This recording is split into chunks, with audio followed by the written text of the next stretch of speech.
ৰাইজ আপোনালোকৰ বিহু কেনেকুৱা গ'ল? পিছে মোৰ বিহু এতিয়া আৰম্ভ হৈছে, সেইটা মানে মেইন বিহু। দেখিছে আপোনালোকে বিহুকেইদিন ঘৰত গৈ কিবা কিবি ভিডিঅ' ফটো দিয়ে আছোঁ, কিন্তু মোৰ মেইন বিহু এতিয়াহে আৰম্ভ হৈছে।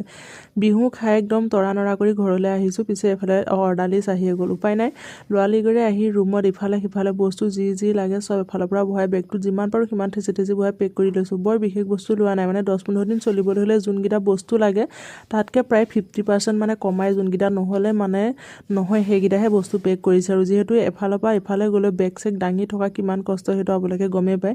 যোনকেইটা বস্তু অতি আৱশ্যক সেইকেইটা বস্তুহে পেক কৰিছোঁ। আৰু মই এই বস্তুবোৰ পেক কৰি ক'ত যাম, ডিউটিত যাম নে ফুৰিব যাম, কি ডিউটি কি কথা, এইবিলাক মই আপোনালোকক ভিডিঅ'টো শেষলৈকে চাই যাব। মই ভিডিঅ'টো শেষলৈকে চালে গমেই পাব। আৰু যিহেতু উপায় নাই, পুলিচৰ চাকৰি কৰিছোঁ এতিয়া এনেকুৱা কৰিবই লাগিব। আৰু তাতে আকৌ কিছুমানে ক'ব আৰু চাকৰি কৰিছা যদি এইবোৰ কৰিবই লাগিব, হয় বা কৰিবই লাগিব, সেইকাৰণে কৰি আছোঁ। হ'লেও মোৰ মানে কিছুমান ভাল লগা কাম বুলিয়ে ভাবি লওঁ আজিকালি, সেইকাৰণে এইবোৰ এনেকৈ মই ভিডিঅ' বনাবলৈ মানে আৰম্ভ কৰিছোঁ যে মোৰ এইবিলাক স্মৃতি হিচাপে মই ৰাখি যাম। কেতিয়াবা চাব পাৰিম আগলৈকে।